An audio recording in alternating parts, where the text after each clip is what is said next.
fucking Christ. What? I'm sick. All right, silence on the set. Here we go.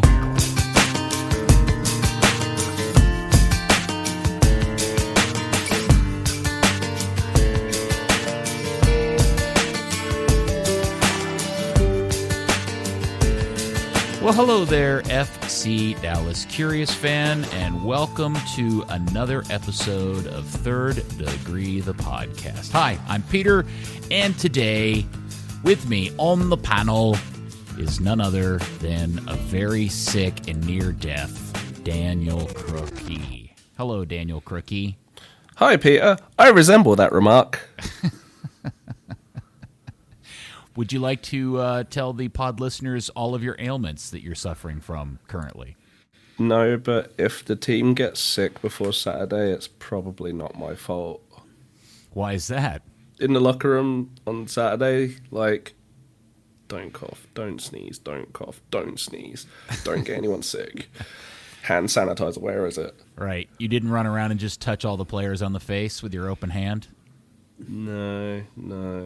All right. That would be kind of weird. Right. Just walking around slapping players. You didn't go over there and give a big old smushy kiss on Pax's new mustache? You know, it nearly happened, but I was very careful to be like, hey, I'm not shaking hands or anything. We're being NBA-like. All right. If Tanner Tessman ends up with coronavirus, I'm blaming you. And, of course, our founder and leader of thirddegree.net, none other than Buzz Carrick. Hello, Buzz. Come in, Buzz. Hello, Peter, calling in today from Los Angeles, California, because I'm going to have a meeting with Robert Redford to discuss the usage rights of the nickname Sundance Kid. Man, you've been waiting for days to use that line, haven't you? Actually, I just made it up, but I'm excited about that nickname, though. I'm going to abuse it. Yeah, when Matt Doyle retweeted it, I thought, there goes the buzzard balloon head right out the window. He's so proud of himself for coming up with that one. Matter of fact, when that was so good, my wife actually texted me and asked me if I came up with it myself because she didn't believe it. No, that's love right there. Yeah. Yeah, that mustache thing on Pax's face is definitely of interest. And his quotes about new me, new year, I shaved it all off and left it, and wow, that's a brave look going on there for the kid, especially with his longer hair, and now he's wearing the headband, and he's got a whole new look going on, doesn't he? Yeah, it's definitely special, but he's a confident kid, so I think he's enjoying the reactions to it, to be honest. You score a goal like that on opening day, you can wear whatever the hell you want as far as I'm concerned. Yeah, you can. All right, well, let's get into it because it is a victory pod. Huntsmen 2, Union 0. Let's see. So how to start with this. Am I off track in saying that the overall quality of the game, as to be expected for first game of the season, wasn't actually all that good? No, not off track at all. No, it definitely was not a high-caliber end-of-season game. It's definitely a season opener, rough, rusty sort of game for both teams. They both had issues. I think it was better than FC Dallas was a year ago, certainly, but definitely not a game you're going to hold up as like a high-quality watermark. I mean, we didn't see Lucci ball. We saw even possession. We only saw like 400 passes instead of 600. All the trouble building out of the back. Those guys all passed in the mid-70s percentages instead of the 90% we're used to. So definitely a work in progress. All right, so should we just at least start this particular review of the game with really the headline story of the whole thing, which I guess some people are going to want to talk about Paxton, but really, for me, the story of the game was Tanner Tessman and his performance and the circumstances around that. There's a lot to really, really enjoy from that kid's performance, specifically in his defensive duties. But I think you're going to tell me, Buzz and Dan, that we really haven't seen the best yet of that kid. Oh, no. Aside from the fact that he's just an 18-year-old kid playing his first ever professional game, anybody in that circumstance is going to make a mistake, and you're talking about a player who, while he's been involved in the the FC Dallas system for a couple of years, it's still not the same as starting in an MLS game. So he is capable of a much cleaner game than that. He's capable of a lot more going forward. But I don't know what Dan thinks, but I thought he was did a nice job of keeping it simple and not trying to be overcomplicated and not trying to do too much going forward. And you could tell as the game grew on, he became more confident and he started to do things. And in particular, the run he made with Paxton, where Paxton scored, was fantastic. Yeah, definitely. He definitely came in with the right mindset. Occasionally, you'll see a young guy come up, take a step up, whether it's to League One or MLS, and they try and play it as if it's a DA game, and then the pace is different, style's different. The guy is elbowing you in the face or a lot bigger.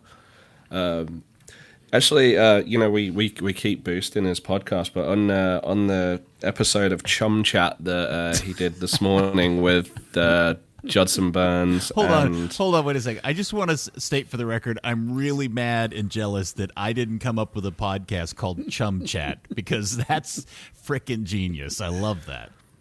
I wonder how many shark fishermen try and listen to it and then just like, Right. what the hell is this? Yeah, they're doing a search through the Apple podcast listing. Oh, Chum Chat. This must all be about great white fishing. Yeah. Wait, no, it's not.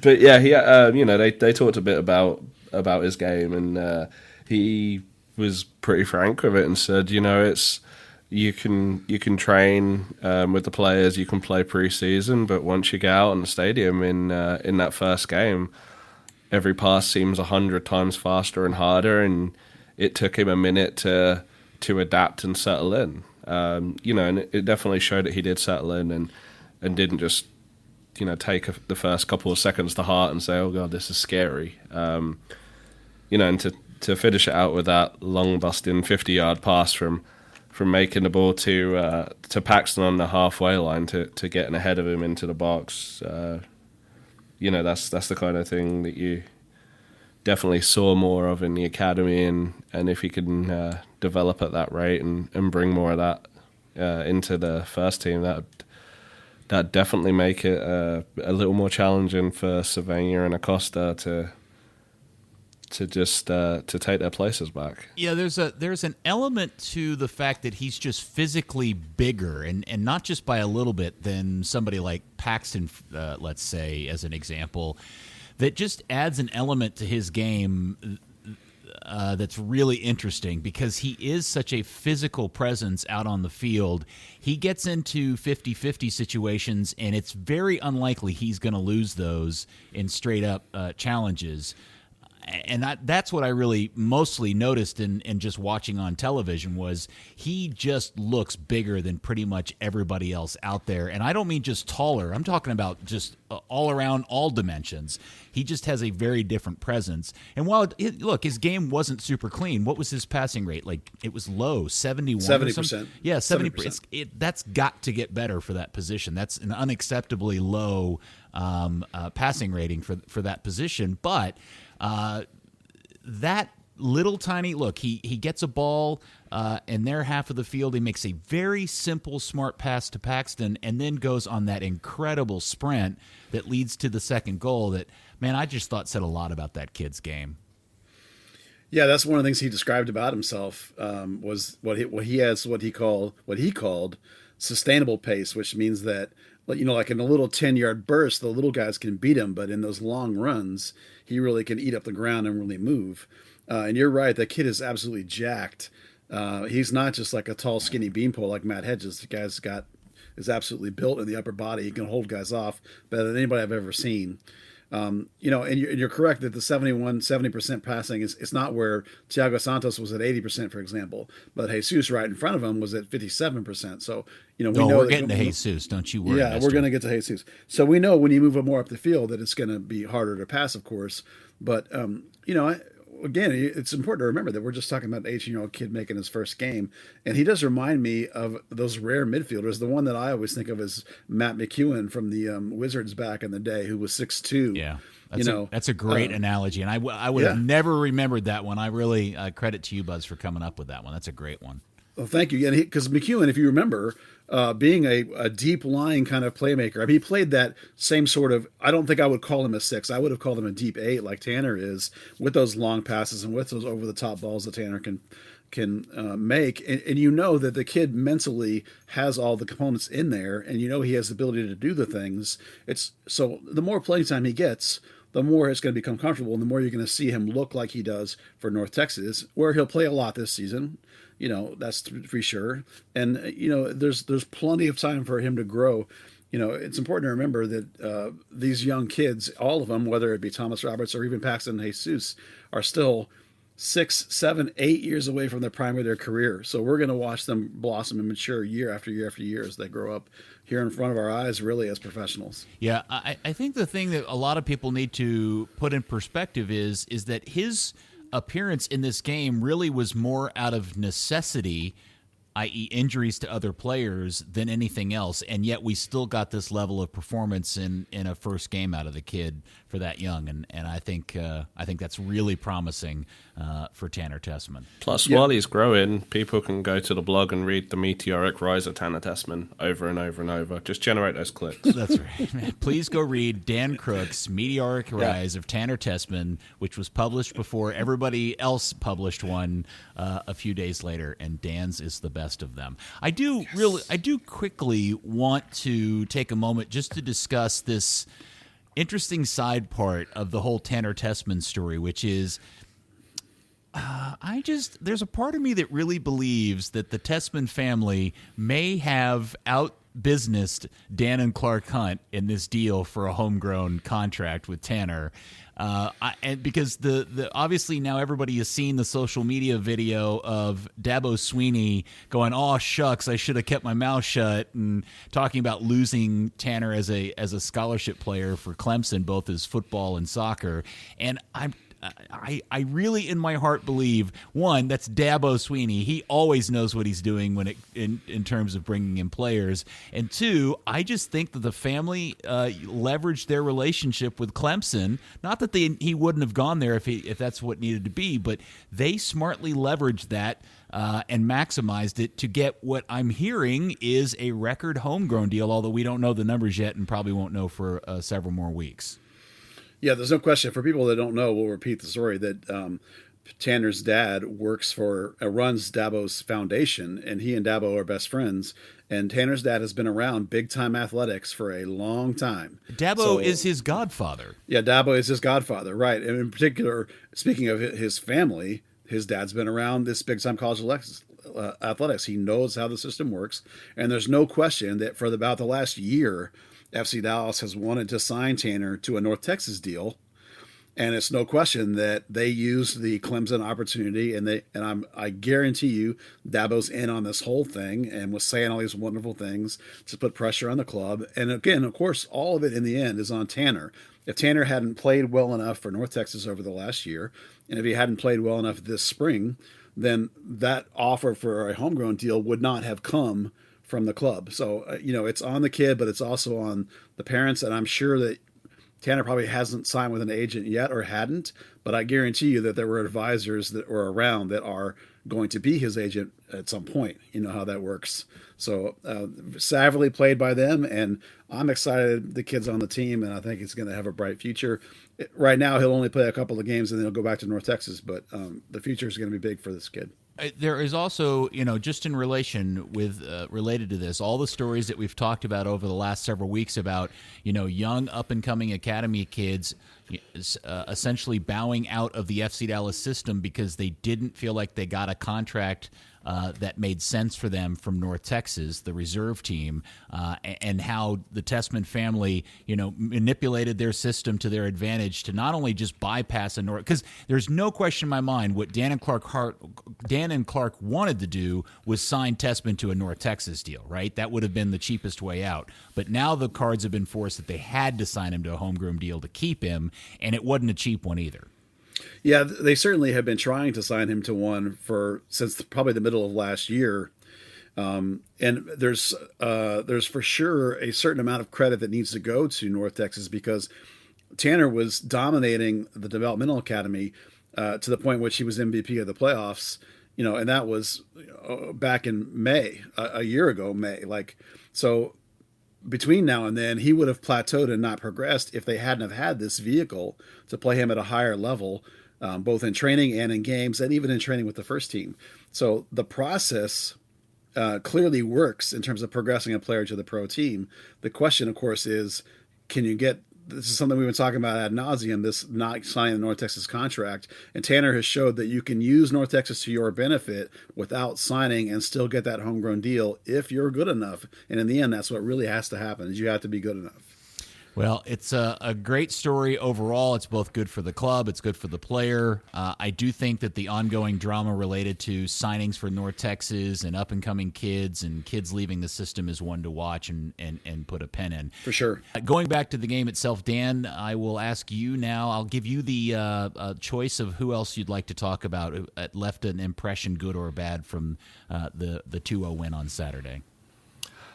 I mean, I think if the only performer that was really top Tanner was Thiago Santos. It was exactly what you wanted from a high profile for FC Dallas signing coming into the first game. Such an assured game, really controlled that kind of single pivot that allowed Tessman to get further up. Obviously Tessman had a fantastic defensive game, but as you watched it go on, he was able to have the confidence to make those runs and know that there was a solid player who was sitting there in cover. The thing that I noticed that really caught me off guard was the 2 or 3 times he got on the ball and just saw space in front of him, and he just started taking space up, and he kept looking up and realizing Philly wasn't closing him down, and he took more and more space and got into the box a couple of times, and that's not something we see a lot of out of especially deep lying mids from MLS teams. Yeah, I mean, you think Brian Acosta and Carlos Carreza, they've both still got a few balls in orbit right now from last season.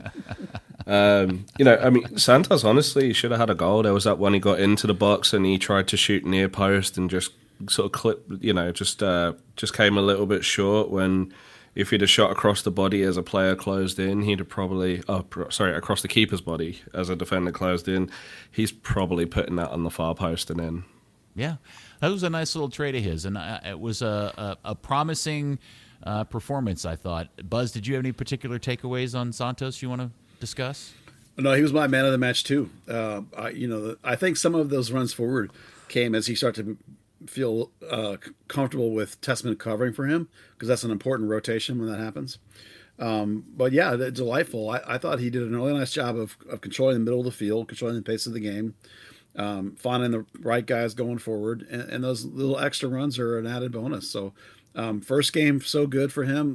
Good start. I think it's exactly what we wanted to see. So we talked about the fact that we understood this was game number 1. Everything's going to be a little wonky and not perfect. But were there some signs there in terms of the game overall that concerned you in terms of build-up and shot making and maybe that connection from midfield to Jesus to Cobra, or maybe the wing play between Barrios and FIFA that raised any red flags with you, Buzz? They had a little trouble dealing with the 2 strikers, so the switch to the 3 solved that. So I really liked having the ability to switch formations. That was quite good. But that was a defensive solve more than trying to correct the attacking situation, right? Well, it's a build-out solve. Mm-hmm. It's like they were having trouble dealing with the 2 strikers in terms of doing Lucci ball out of the back, because they were basically short a man. Well, not short a man, because of the 2 strikers, they were even manned. So by adding a 3rd guy, they were able to build out better and create better passing and play more Lucci ball in style. Dan had a great quote from Paxton, which was in the breakout about how that helped that solve that problem. Jesus did not have a great game for him. He looked to me like he was a combination of rusty and maybe feels like there's a lot of weight on him, maybe because Tanner was in there and because of all the hype that he's going through, Jesus was over the winter, that maybe he feels like he needs to do too much. Maybe it was not a great game for him. Fafa Pico, I liked some of the things he was doing. I liked some of the things he showed. He needs to do them higher up the field, though, and more into the box. It's not a question, I think, that why he was the one that came off to make the 3-5-2 happened as opposed to Barrios, for example. Fafa was not as impactful as Barrios, but then again, it was his first game with this team. First He was real also game with being this team. targeted pretty heavily. Fafa was? Yeah, like they were hacking Yeah. the hell out of him. Oh yeah, his former teammates. They definitely didn't want to let him beat them for sure. That was part of it. He was definitely a little aggrieved at one of the new guys that signed since then. He was saying, oh yeah, especially that new guy. I guess he was like trying to prove something. Yeah. Okay, but let me ask you this: if I told you that my general reaction to the game was, and again, this isn't a criticism or a praise of the team, but it's just a general observation that what I saw on Saturday didn't really look that much different than where we left this team last November. Would you guys agree or disagree with me on that? I would agree with that. I think that's probably fair. It's not surprising that you're coming into the spring exactly where you left in the fall. I mean, they work on stuff in the spring, but a lot of times because they have such a long off season, some of it's fitness and then some of it is like just getting back to where you were. So, for you to be at the same place going into this season that you left last season is actually fine. They'll have the whole year to build on it. Okay, so okay, go ahead. I'm sorry, Dan. I was just saying, my main takeaway is, that was a 2-0 win that, in another time would have been either a draw or a narrow loss. They reacted well to the two strikers, which I'm writing something about the switch to the 3-5-2 and what they were looking for and everything else. And I was thinking back to like Oscar's teams. I was like, yeah, he would have stuck with a 4-2-3-1, would have tried counter-attacking, the fullbacks wouldn't have been able to get out, probably would have just been, bashing their heads against the wall. And, to be able to make those changes that affect both sides of the ball, and deal with the opponent, it was just, it was kind of winning ugly, which FC Dallas has kind of struggled with. I think across the board, they struggled in particular with creating scoring opportunities. The ball's into the final third. Like Fafa was a little too deep. Barrios was fine, but he always is. But Jesus had trouble passing into the final third. And Tanner, being 18 and new, was not real aggressive about that from as deep as he was playing. So they only ended up with 9 shots, which is really low for them, particularly at home. And they allowed 15 for Philly. So that's a thing. Although I did look at the chart, and most of Philly shots came from outside the box because they were kind of getting desperate. So it's not the quantity in that case, but it is the quantity for FC Dallas. And this is sort of a problem that plagued them sometimes last year, was creating enough opportunities by being not able to find Cobra in the box because 1 or 2 of their 3 players underneath were not being successful enough. In this case, it was 2 of the 3. So stuff to work on for sure. Yeah, definitely that connection to the final third. It just wasn't there. And I think we'd sort of been talking on a text at the time, and you could see that Jesus was making the runs that Lucci likes, but that doesn't replace the passes that a Paxton makes into the final third to put guys in positions. I know Lucci did highlight when he talked about through the stats, as he always does at the start of his press conference, he said, well, we definitely value the shots and targets more than overall shots, but yeah, that's a little one-sided. So my observation was I really was surprised to see how quiet Barrios was through the game, and looking through the stats and the charts, he only had 1 successful dribble in the game, and he didn't really seem to get on the ball a lot. FIFA, again, I think a lot of this is still them just trying to gel and build chemistry, and many of the connecting pieces in the final third, or the attacking half of the field that you guys talked about. But one of the things that I thought that highlighted to me that was problematic here, and this is going to get back to the thing that I talked about last year, which is Cobra. And again, I'm still convinced that at some point that guy's going to do something that's going to make me fall in love with him. But up until he scored the goal, I was back to feeling like I really dislike this guy as a striker on an MLS team, because every time a ball came to him, if he didn't donkey touch it away, as soon as he collected it, he'd try to make a distribution pass that at least 75% of the time it ended up in a turnover or went out of bounds. And I stopped counting how many times that happened. And to kind of make my point even more maddening is the ball that he received, which, by the way, came from Jesse, which was a fantastic ball that broke at least 2 lines to get to him. The touch to set up the shot, which was beautifully finished, was a poor touch on his part. Like, it was a weird touch that bounced the ball up that he had to reposition himself to take the shot in the first place. So this all gets back to the point that I think a lot of what ails this team in attack is they still don't have a very good number 9 up front. As much as we all really want to love Copra, do either one of you agree with me that he's still festered with these weird kind of lack of whatever it is that the team really needs at that position?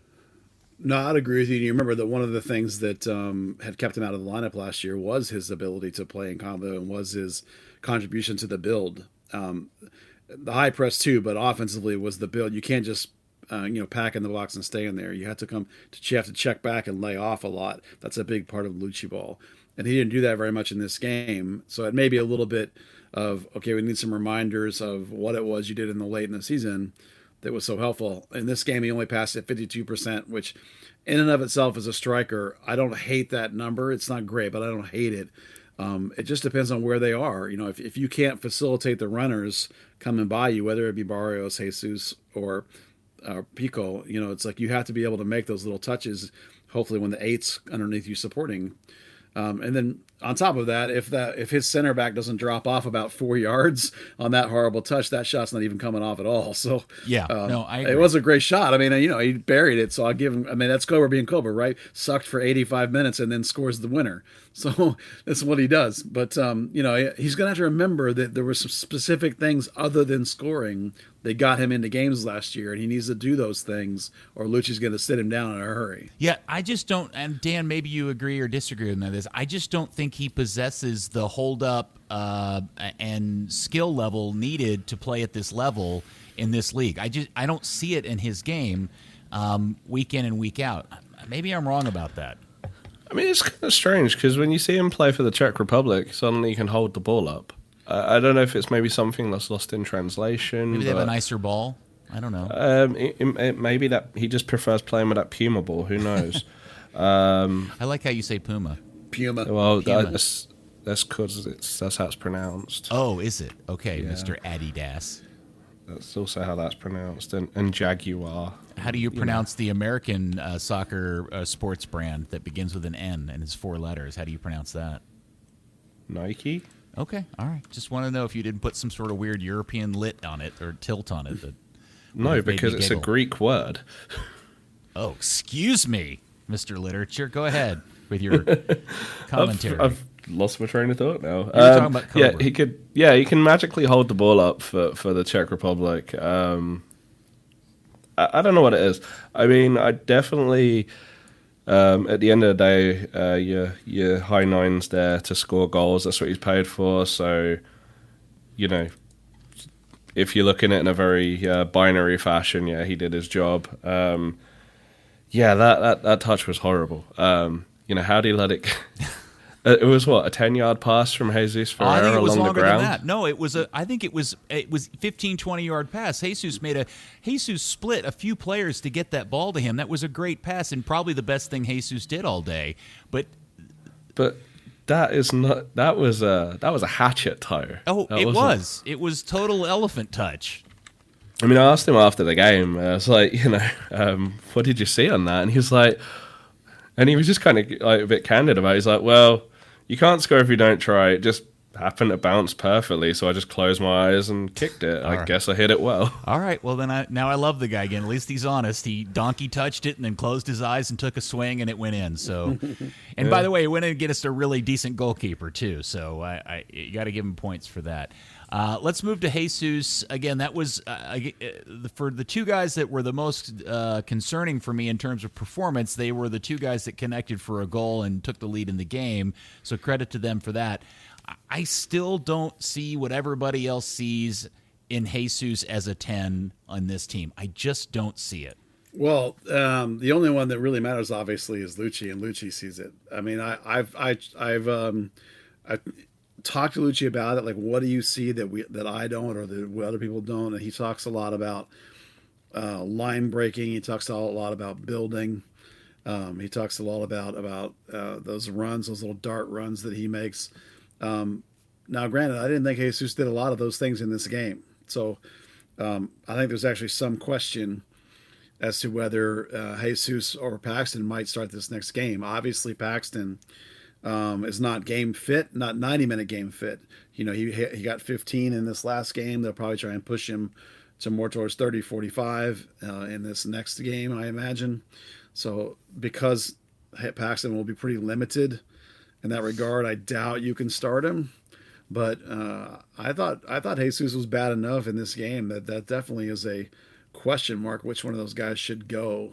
Lucci definitely really likes Jesus Ferreira, so it may be really difficult to beat him because there's some very specific metrics and some very specific game actions that he likes that he talks about with the kid. So I think he's a pretty damn good 10.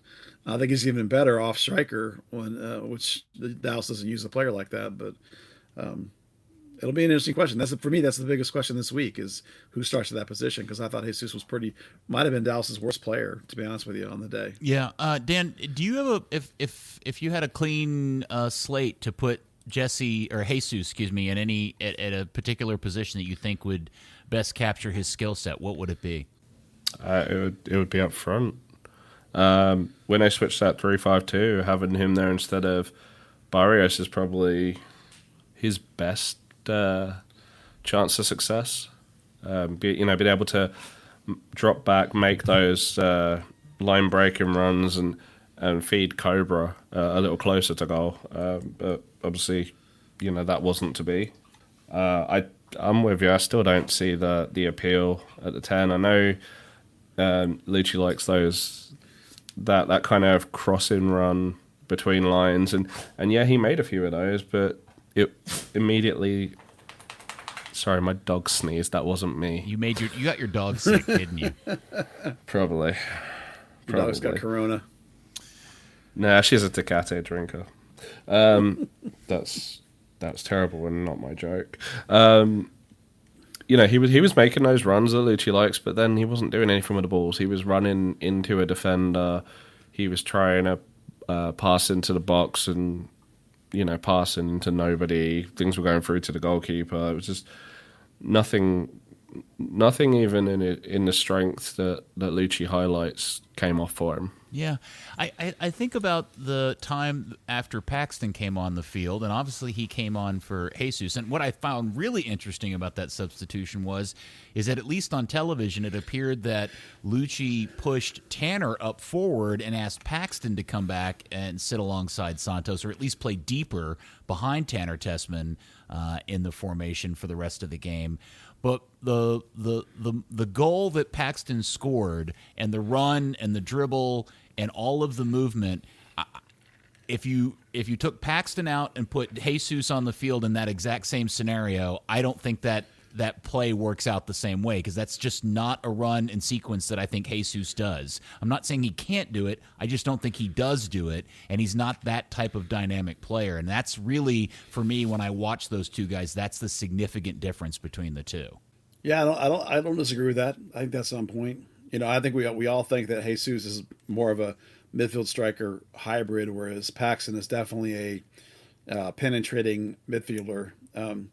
I think once Paxton came in, it looked to me like that was a single six with a 2/8. I went back and looked at both of their all touch videos, and Paxton definitely was working parallel to Tanner. It looked to me, it definitely was more of a, I don't know what you would call that, a 3-3-2-2.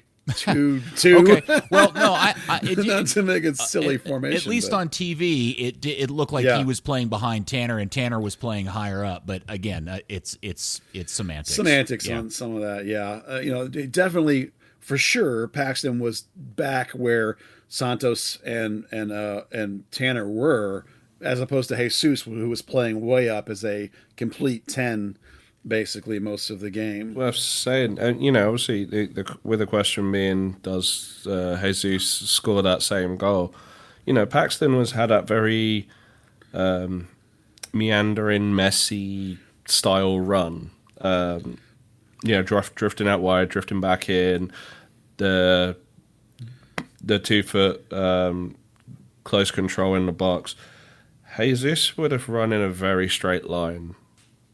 Probably made,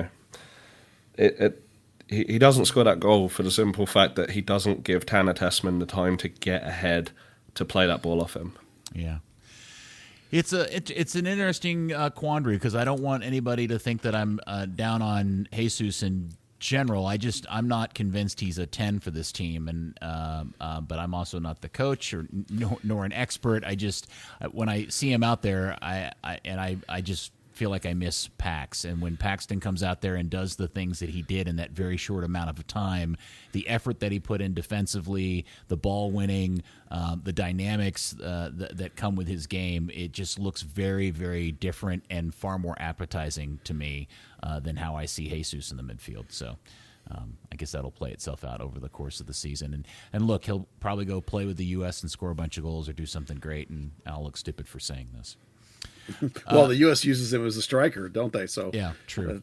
Yeah, fair enough. The other comment I wanted to bring up was I thought early in the game the team got away with what I was worried was shaping up as absolute devastating turn of events when Ryan, at least on TV, looked like he had totally done his knee. That collision where he looks like he hyperextends and blows out his knee and he lays on the ground for a while, and then not more than a couple of minutes later, Reggie's on the ground grabbing his hamstring. I thought they've now lost both their fullbacks in game number 1 for a period of time, yet they both stayed in and played the rest of the game. I thought was the nicest swipe of luck this team could have gotten early in the season. I was going to say Will Brisson as well. He was down with his with a knee injury too.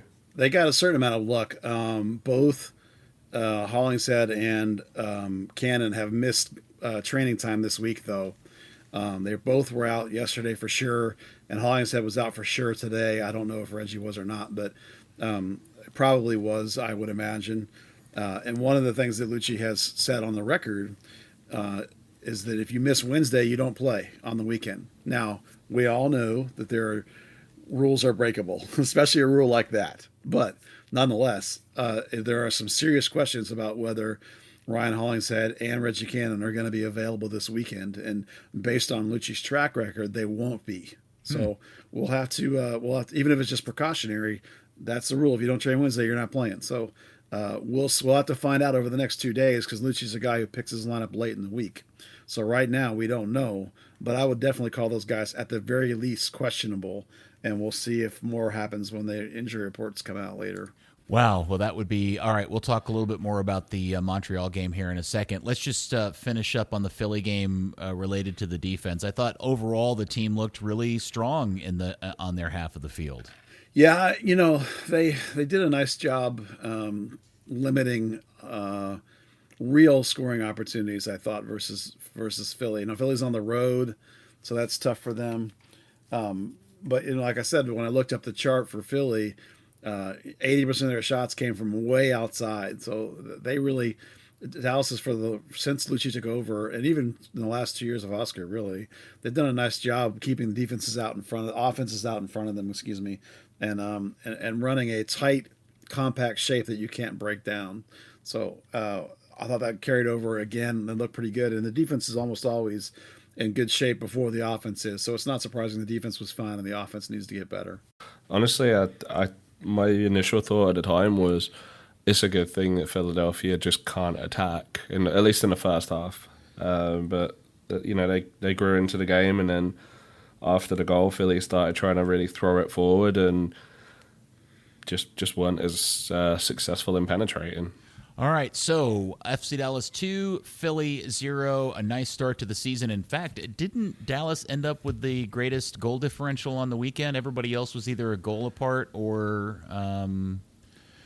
was at least one goal apart from each other. I think they had the biggest goal differential on the weekend. So I did not think to look at that. Let me look real fast. I don't think it's a big deal or anything of importance, but I think that is... they were tied. Minnesota and Sporting are both 2 goals. Okay. All right, so now we move into the game on Saturday, which is at 2:00 against an old favorite foe, Maxi Urruti, and the mysterious Thierry Henry-led Montreal Impact, who were big winners this past week and kind of caught everybody off guard. Buzz, let's go back to the thing that you just talked about, the injury concerns with the team already in week number 2.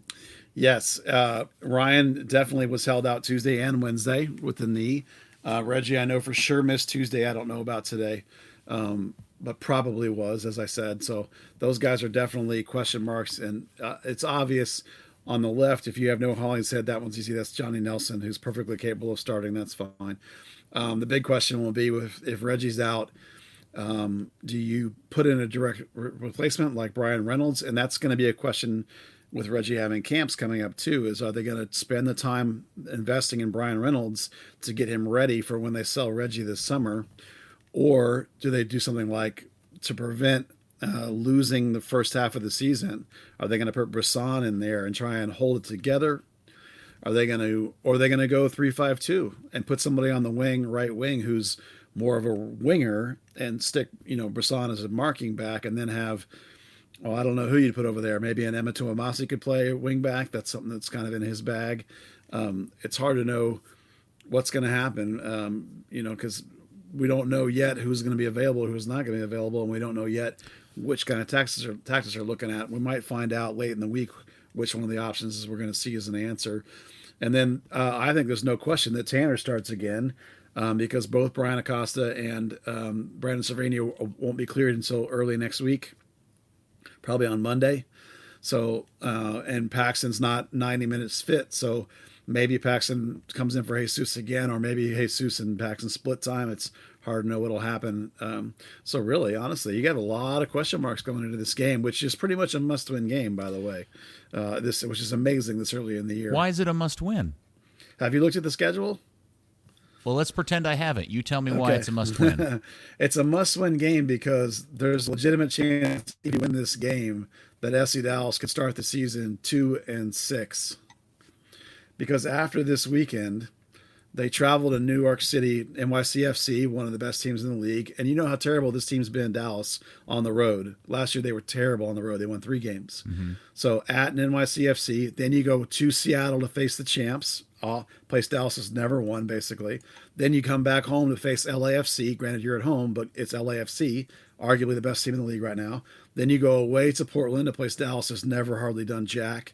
Then you go away to Minnesota, which is a team that was in the playoffs last year and is really good at home. And then you go away to Colorado Rapids, who finished the season last year as one of the hottest teams in the league and have carried over and are also really good at home in that altitude. So there's a distinct chance that even if you beat Montreal, you could start the season 2-6. So if you lose this game, it's 1-7. So you're saying of the next 6 games, 5 of them are road games? 5 of them are road games, and the one home game is against LAFC. And all 5 of the road games are against playoff caliber teams that are gritted at home, where Dallas stinks.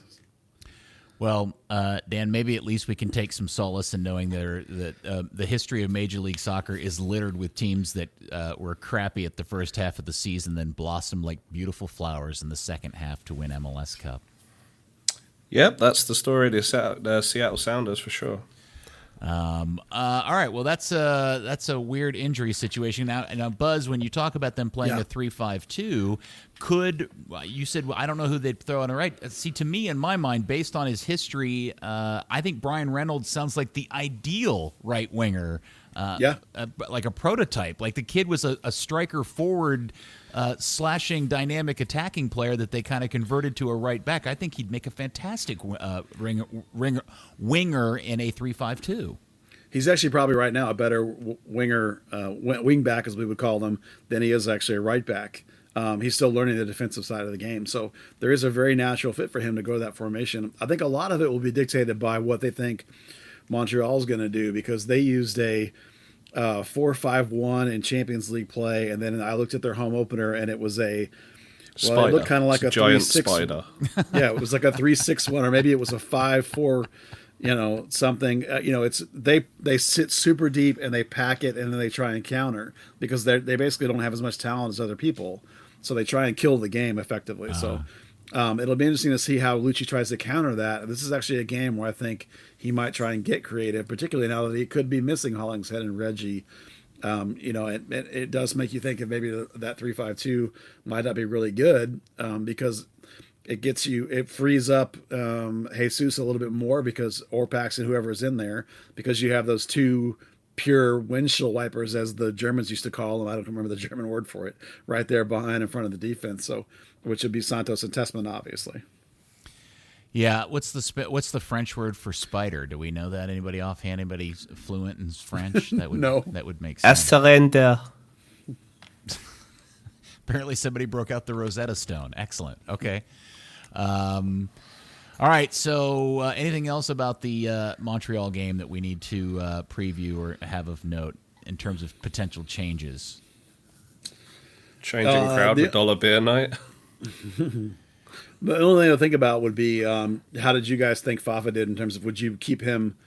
I mean, in a 3-5-2 he wouldn't, but if you stay in a 4-3-3 he would. So that's the only, how good was Fafa, and do you want to keep him in the lineup would be the question that might determine which way you go. I didn't watch much of that game at the weekend, for the Montreal game, but looking at that formation and their average positions and the way that New England lined up and actually kind of dominated a lot of it, I'd be keeping Fafa as a winger along opposite Barrios and just hitting on pace.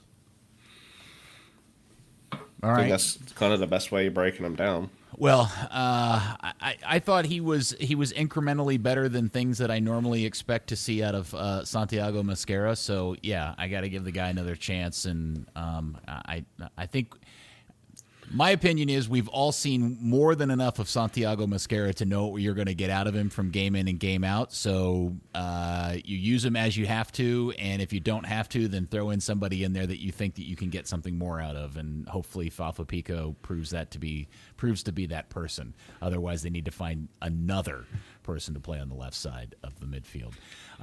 Dan, you hinted at it a few minutes ago. Any particular commentary to yet another opening day non-sellout for FC Dallas? And I have to say, I said I was worried that the vibe on the team in terms of attendance was feeling a little off more than usual, but I was really surprised at how empty the stadium was, at least for the first half. And then I can't explain why or how it seemed to fill up more in the second half, or what that means. It was definitely a strange one. The parking lots were very, very full. You know, the whole charging for parking thing is apparently working for them. There were still a lot of people coming into the stadium after halftime. Now, are they charging? Now, what is the rule on entry to the stadium after a certain point of the game? Is there something going on there where people figured out that if they get there late enough, they can just walk in for no problem? I think after halftime they leave it open, but I mean, there was a constant flow of people. You know, sitting up in the press box, we've got that view straight over the east gate, and yeah, it was a constant flow from an hour before the game to after halftime of people coming in.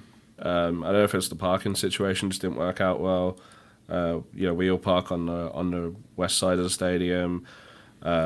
Most of the people I know park on the west side of the stadium, but the blue lot on the east has always been a kind of a strange one. So I don't know if maybe there was a the parking situation was kind of crappy on that end, and people were still getting in.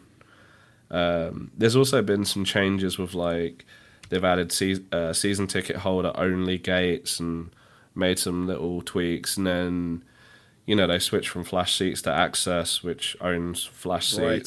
So a lot of people didn't know to have the Access app. And then people were like, I actually had a ticket that I sold.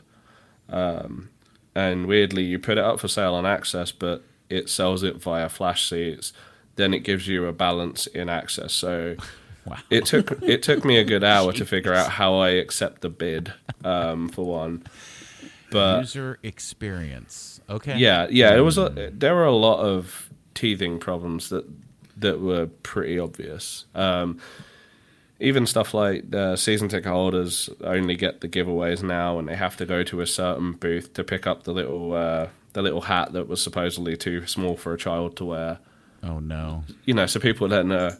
They're going from the parking lot, getting through this line, getting through all that, going through security, going to this one place then trying to figure out where they can get food and drink, and then trying to find their seats. So, that stadium just looked completely empty for the longest time. But I mean, it looked 2/3 full to me, but at least by the time people finally got sat down.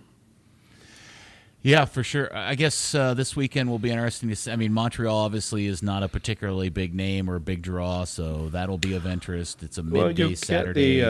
You'll get the Arsenal fans. They come and. Is that really a draw thing? You think? Is Henry as a coach any sort of ticket seller and outside of? I don't know. Yeah, because you got to remember they've only known about Arsenal for like the last 10 years, so that he was like the original great player to them. Right. Okay. Quit being a snob. All right. Quit being like that. That's well, rude. Max Urruchi's coming home, so that's going to be a sellout. Okay. All right. You guys are being jerks now. Don't forget Victor Wanyama. Not a big draw. Well, he won't be playing for them this weekend, I don't think. I don't think he... Yeah, but people bought tickets when David Beckham was never going to play here. Right. Okay. Well, fair enough. Now, the other question I had related to all of this, which was the... Oh, I know what it was. I wanted to give a big shout-out to the beer garden. The Tifo was fantastic. The Mandalorian, the Baby Yoda Tifo was great. But I specifically want to double applaud over my head. I'm applauding over my head to the beer garden for putting on the Mandalorian shield the little vomit flame from the Dallas Burn horse that is also on the bull's head. That was a sweet touch that I totally paid attention to. Credit to anybody whoever came up with that detail for the Tifo. I will like to give you a hug in person next time I see you, whoever that person may be. So please identify yourself if I'm in your presence. Come over and receive your one free hug from me. I'll try and find out who did that. Well, maybe they'll listen to the pod and they'll just come up and accost me at the game. Because I actually get to go to the game this weekend because our show's getting preempted Saturday because of a Stars game. So I actually unexpectedly get to attend an FC Dallas game before the month of May, which I didn't think was going to happen. So I will be there on Saturday as well. The other thing that I saw this mentioned online, Buzz or Dan, one of you guys mentioned, you also have heard this too. Dan Hunt made his annual appearance at the 24-hour tailgate, and rumors were abound that Dan either I don't know why he would say this or spoke out of turn or this is being misconstrued or whatever, but people are reporting that Dan openly admitted that the club is in active investigation to figure out how to create some sort of shade for the East stands. Does anybody else have any more details on this? I don't have any details. I know for sure that they have known that the heat on the East stands was a problem, but this is definitely a change. To say the least. To say the least, yes. This is definitely a change that Dan is now saying we're actively working on it, looking into it. That's definitely different. So it'll be interesting to see what they come up with. In the past on his Facebook chats, but never like in the detail that it sounds like he was talking. But did he give anybody, do either one of you know specific details that he may have said during the tailgate? I just know he was there for a couple of hours and he was actively participating in some of the Beer Guardians things. Like what, beer pong?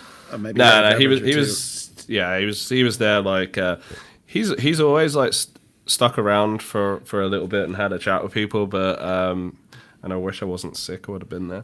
I always enjoy a good beer with Dan Hunt. That's definitely That's definitely one of the perks. When you said he was doing beer garden things, I thought you meant maybe he was doing the TikTok Skull Crusher challenge with somebody from the Beer Guardians or something like that, but I guess not.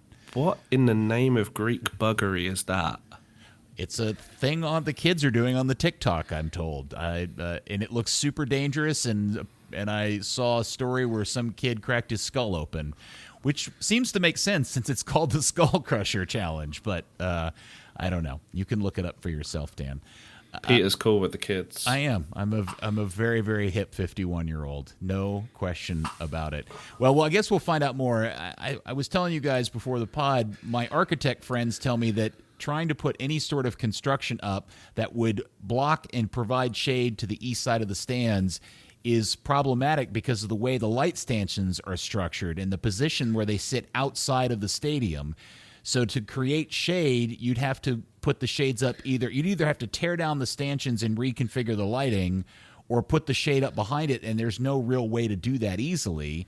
And then I suddenly realized with all the new LED technology that many stadiums are starting to get installed. I see it a lot in England lately. When I was at Cardiff, they did this where they can turn the lights on and off super fast, and they're way smaller in size. I wonder if that's part of the solution they're looking into, which would be kind of cool if they got that figured out. So, and I'll just remind everybody, the actual solution that doesn't really cost anybody any real dollars, unless maybe there's some other business component I'm not privy to, is just start all the games at 8 o'clock. That solves all your sun problems, no matter if it's February or it's August. That solves all your problems. 8 o'clock starts. Period. Agree with that. Yep. All right, let's look through the rest of the list here. Buzz, you wrote a fascinating blog post this week at thirddegree.net that highlighted the insane reality of the byproduct of having a bunch of really good national team level players is the potential that this team may face up to 99 missed man games over the course of the season. Is that possibly right? It's theoretically possible, but it's not possible in reality, just because some of these guys are in multiple teams. You know, when you have the Reggie, Paxton, Jesus, Brandon Cervania are all senior and Olympic eligible, so there's some crossover there. But it is true that this is a big year for tournaments. Like, for example, Cobra could miss as many as 16 FC Dallas games, depending on what he gets called into between international windows, the European Championships, and the UEFA Nations League, which is in September. So if he gets called into all those things, you're looking at upwards near 16 games for him. And then for the 4 big American kids, which you can throw Jesse Gonzalez in there too, you've got World Cup qualifying starting and some friendlies leading in. So there's like 4 or 5 different windows where you can miss some of those guys. And then those, excuse me a second. And then those same 4 guys are involved with the Olympic team. Now they're Paxton, Jesus, probably not Brandon because he's been hurt, and Reggie are probably those 3 guys because Brandon probably is not going. Those 3 guys are about to leave after the Montreal game, and they're going to miss a whole month, and that'll cost them something like 2 or 3 games, depending on how quickly they get back or how quickly the U.S. is eliminated from qualifiers. And then they turn around and have the Olympics this summer. And then you also have the CONCACAF U20 National Championships coming up, which is the qualifier for next year's World Cup. And that includes Tanner, Thomas Roberts, Brian Reynolds, Ricardo Pepe, and Dante Seeley. Those 6, is that 6? Those 5 guys could all be in the U20 pool for the U20 Championships, which probably will have some camps and some games leading up to it too. So it even could be beyond 90 games. This is what happens when you have guys throughout your whole team that are national team call-ups. And that doesn't even account Brian Acosta, who will be missing for World Cup qualifying for his country too. So they have an extraordinary heavy load. You're going to see a whole lot of rotation this year when those guys are all coming and going and missing out on games. All right, let's do it. Dan requested it. It's everybody's favorite segment. It's Kit Talk on the podcast. Thomas Remy Kit Talk. I thought it was going to be a Dan impersonation. I thought that was everyone's favorite. Oh, that's right. I forgot. I already said that. I surrender in a French accent. What more do you want from me? No, Kit Talk's better. Everybody loves Kit Talk. All right. Dan, what is up with Kit Talk today on the pod? Kit Talk. So in the world of Kit Talk, we got to see the FC Dallas kits at last. What did you all think of them? I thought that they were fantastic. The things that I look for most in a kit is a specific branding element that you can build your brand around and consistently use. And for me, that element was the return of some kind of hoop. So I really liked that. I know it's not a full hoop, but it was something. And the other thing I really like is about kits in general is I like from the top of the stands to be able to tell which team you're watching by a quick look at the field. And the way this Dallas kit works out, which is this red to blue to red look now, makes them unique in MLS in terms of their look, particularly with the hoopist added pieces in. So the 2 things I find most important in kits, this has, and I thought it looked fantastic. Dan, I agree with Buzz. I'm a big fan of white shorts, but I have to say the red to the navy to the red is, and again, I'm going to agree with Buzzard here, makes this team look unique in the league. Nobody else is wearing that red, navy red like this. I know that Salt Lake has something slightly similar, but it's different enough. The hoops to me are inconsequential because they're almost unnoticeable at a distance. I thought the uniform really stuck out. If there was one criticism, and this has nothing to do with Dallas, is the bizarre insistence by Adidas to do the weird wide shoulder 3 stripes, which, again, we've talked about this on a previous pod. I don't understand why Adidas tried to take a design element from 1990 and apply it as a celebration, I don't know what you would call a celebration gadget or design piece for something that happened many, many years later. Like, I just don't get that at all. And it's the one distractive piece to the uniform, to the kit overall that I don't like. But in general, I thought it looked super sharp, and it's one of the best uniforms this club's had in quite some time. I actually thought the stripes looked better in the game than they kind of did in all the promo pics. Even in the jersey, just if you're wearing it around. Particularly like even going further around the league, like the LAFC one, that weird black on black thing, it actually looked pretty cool because it showed up as more of a gray on black, and I agree. Just complimentary. Yeah, no, I thought the way they did it with the shiny muted on the LAFC looks great, but on the white on the red in the Dallas shirt, I just thought doesn't make any sense design wise. But sorry, I didn't mean to interrupt you. I thought it was just narrow enough that it pulled off. If it was like those big, the early 90s ones that they were trying to take the inspiration from, then you'd just be there like, cool, this jersey's just really busy and stupid. But yeah, I mean, it was good. It was good. I know, like, there were a lot of mixed reactions on the jerseys, and it was kind of I didn't actually see anyone not like it. I guess seeing it in action for the first time, which was positive. It seems like FC Dallas did something right, which is we like to highlight when we can. We always like to be positive when allowed. And the other thing, Buzzard sent me a text during the game, and he said something about I think it was like, I'm surprised they let Jesse play in a pink jersey when the team's in red. And I looked and I was like, what? He's in bright orange. What are you on about? Yeah, this is an interesting note. And and I think on one of the replays, because we had the TV broadcast up in the press box, Nico looked over and he's like, man, that jersey looks really pink on TV.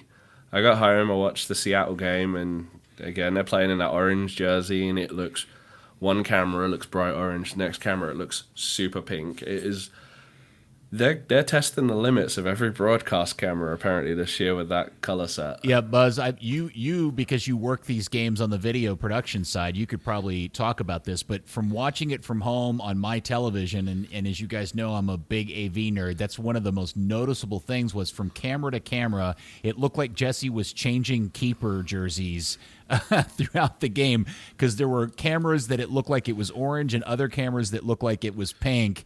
And to be honest, I couldn't tell you what, if you held a gun to my head and said, what color is Jesse's jersey? I don't think I could give you an honest answer. Yeah, people may not know this, but on a television broadcast, depending on, and it varies for how many cameras you have, there's a person whose job it is just to deal with the color and the shading of the cameras. So part of their job is to balance them so they're all the same. They do what's called a white balance, which is you balance the colors based on the color white, and then everything else should fall into place in terms of the chroma. So that jersey that Jesse was wearing, for the most of the game, I kind of thought it was a pink or sort of a salmon kind of color. Yeah, salmon. And then I saw a real picture, and I was like, oh, it's orange. So it's like, it just sort of depends, I think, on like which direction you catch some light from it or something. Maybe there's a reflective property or something, because I literally thought it was just barely different color from the color that Dallas was wearing on TV. And then when I saw a photo picture of it, I was like, oh, It's a completely different color. But I That would still, to me, like red orange is too close for a keeper. I mean, Jesse should have been in like yellow or green or something. To me, I mean, that orange versus red or orange versus pink is way too close. I think as well, just putting him in Houston's color is kind of a bit off. Yeah, But I think there was some photojournalists that were caught out as well. I mean, I know like, most photographers, they're uploading, they're uploading from the camera. They're just hitting auto level for the most part, or they're using the default setting in the camera.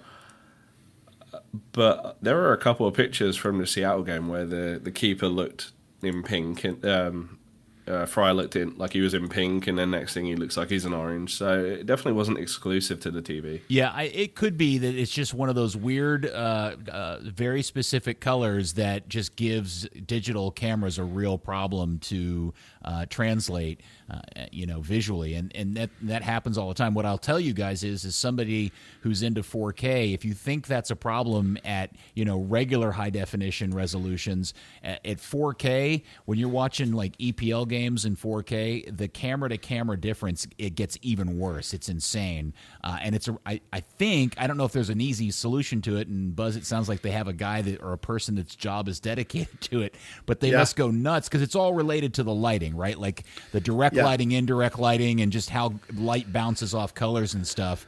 But that's a really fascinating conversation because that was funny because I swear Jesse looked like he was changing shirts in between camera shots. Well, on a level of a broadcast of FC Dallas, the quality of the equipment is not the same as it is on the EPL broadcast, where you might get different kinds of chips in the various cameras. You might get different kinds of lenses. The qualities of the camera, quality of the camera, like how expensive they are from one to the other, whether it's a brand new one or whether it's a couple of years old. All that stuff impacts it. But yeah, there is a guy there who's tweaking all that stuff.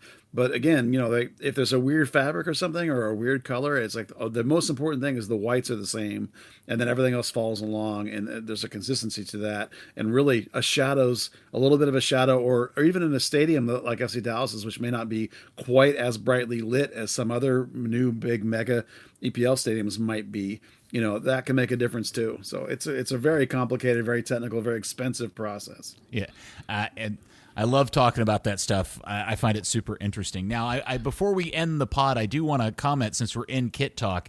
I was really disappointed when Inter Miami rolled out their new home kits and they were white. I was so crushed to see that Inter Miami is wearing white shirts instead of pink.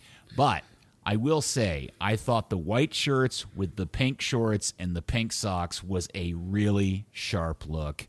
And so I will relent on the pink shirts, at least for now. I don't know if you guys dug it or not. I thought it was terrible. I mean, there's so much possibilities with pink and black and white. I mean, their home jerseys are black and their road jerseys are white, and that's terrible. And the pink was so pale that, like, again, a lot of the times on TV, it looked like they were just wearing solid white, except maybe somebody left a sock in the thing, red sock. Because I just thought that it looked washed out and pale and weak, and it's like you could have had so much fun with, some kind of pink and white stripe or a really strong pink and then a white short maybe or something like that. It's just like there was so much to play with, and they've done such an amazing job with their branding. To then totally fail and butcher the jerseys, to me, was a complete utter screw up. Okay. Yeah, if they'd have made it a little bit darker, more like that Palermo kind of pink, that would have been pretty sweet. All right. Well, we can all agree to disagree. I thought they looked sharp. Any other kit comments from the weekend? Anybody else dig any of the other MLS kits they saw?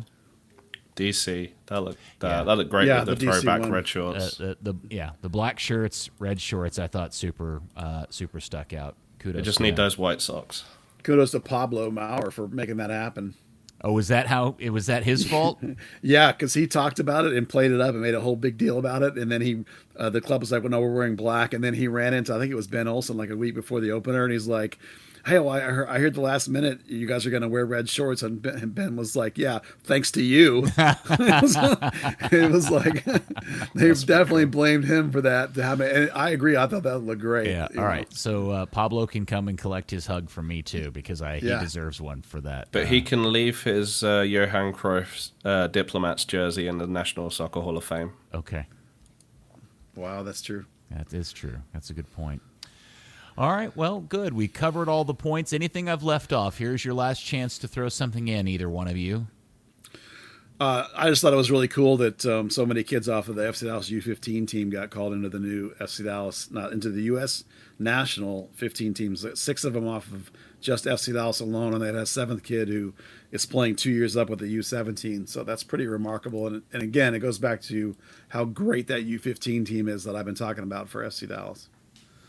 Okay, FC Dallas, Montreal's in town. Anybody who cares, Thierry Henry will actually be in the Metroplex. So that game kicks off at 2 o'clock at Toyota Stadium. Remember, parking is now paid. You may want to give yourself a little bit of extra time to get parked and entered into the stadium.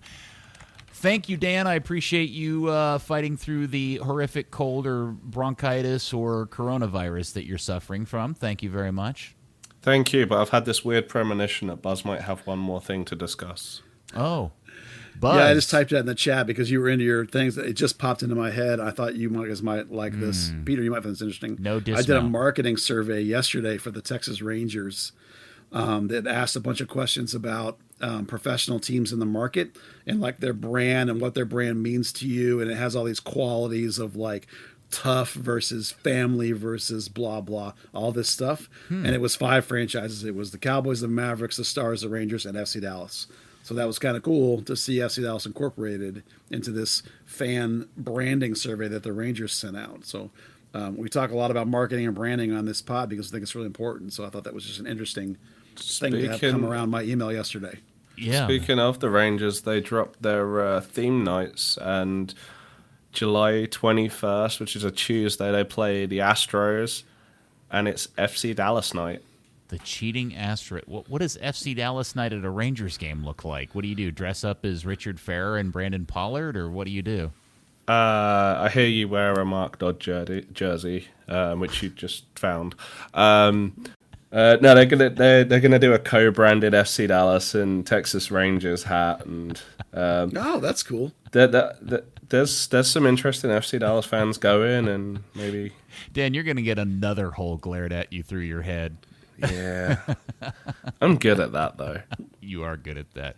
All right, well, that's cool. I saw on somewhere, Facebook, Twitter, one of those MySpace, I don't know what it was, somebody mentioned, are the Stars doing specific Hispanic outreach? Have you seen this? Yeah, it was mentioned on Twitter. Stars president Brad Alberts is meeting with media members today about initiatives with Mexican Americans in Dallas, at Texas, and trying to, the ultimate goal is for the Stars to play a game in Mexico City at some point. So the Stars are at least trying to do some level of Hispanic outreach and trying to increase their market presence. It would be nice to see more of that from FC Dallas, of course. Wait, are you saying that the whitest sport there is trying to reach out to Hispanic people, but Hispanic popular sport is not? I mean, the Stars are, so yeah, locally anyway, yeah. Huh. Someone should maybe take inspiration from that. Boy, Dan, whatever medication you've ingested sure has made you particularly extra snarky this evening. I feel like when we get our permanent press passes, mine's going to go missing. Breaking news, I just found out Reggie did practice today, so thumbs up on terms of him being available this weekend. Oh, boy, I'm glad we didn't just got that text. end too quickly. All right, boy, yeah. Check this out. People listening to the pod actually got to listen in real time when Buzz got a secret text from somebody within the organization sharing information that he should not have. Buzz, where did you say you were calling in from again? Lucci's office? No, Robert Redford's office. Robert Redford's office. Got the Sundance Kid rights. We'll use that nickname. That T-shirt revenue. Yeah. T-shirt. Are you going to? All right. Well, all right. Let me restart the dismount. Dan, I hope you're feeling better. Thanks for joining us this evening. Thank you, Peter. And Buzz, appreciate your time. Would you like to pimp your Patreon and money-making machine that you've revved up? Yeah, you can always buy a T-shirt, but also, the Patreon's a chance for people to support us. We're like PBS. If you like what we do, you can throw us a couple of dollars. I do try to give people a little bit of extra content on there, a little bit of like extra soccer discussion, since I'm assuming people that would Patreon us are hardcore enough to want that kind of in-depth discussion. We're up to 110 patrons as of today, so that was like 10 in the last week. That's pretty exciting. So we're moving along at a good clip. I'm real excited about the progress. All right. Thank you, Buzz and Dan. Hope to see everybody out at the game on Saturday. And thank you, FC Dallas fans. We will speak to you next week on another episode of Third Degree, the podcast. Thomas Roberts Dicks Kit Talk. Did you just say dicks? Thomas Roberts Diggs Kit Talk. Oh, okay. That makes it sound much better. Thank you for clarifying.